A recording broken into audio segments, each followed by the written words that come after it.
তারুণ্যের উৎসবের অংশ হিসেবে শুরু হলো জাতীয় যুব কাবাডির চূড়ান্ত পর্ব। পল্টন ময়দানে টুর্নামেন্টের উদ্বোধন করেন যুব ক্রীড়া মন্ত্রণালয়ের সচিব রেজাউল মাকসুদ জাহেদি।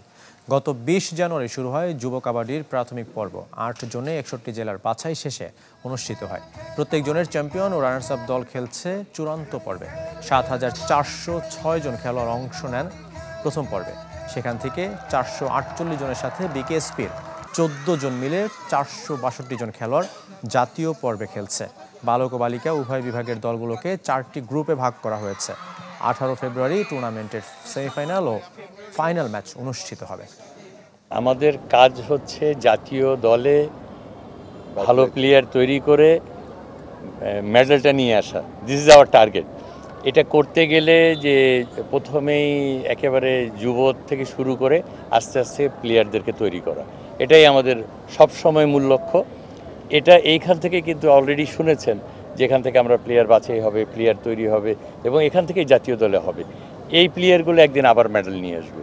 মেডেল আনাটাই আমাদের মূল লক্ষ্য। যেভাবে অলরেডি আজকের অনুষ্ঠানের মেনশন করেছেন প্রধান অতিথি, যে নারীরা মেডেল নিয়ে এসে আমাদেরকে গর্বিত করেছে, এরকম কাবাডিও আন্তর্জাতিক মেডেল নিয়ে এসে আমাদেরকে গর্বিত করবে, এই লক্ষ্যেই আমরা কাজ করে যাচ্ছি। আমরা টেস্ট খেলছি, বিভিন্ন টিমকে আনছি, বিভিন্ন নেপাল আসতেছে, শ্রীলঙ্কা আসবে, ইরাক আসবে, ইন্ডিয়া আসবে, পাকিস্তান আসবে খুব শীঘ্রই। এরকমভাবে আমরা করছি। তাই আমাদের এই চেষ্টাগুলো থাকবে, কিন্তু আমাদের যে টিম আছে, আমাদের মেইন কাজ হচ্ছে মেডেল ফিরে আনা।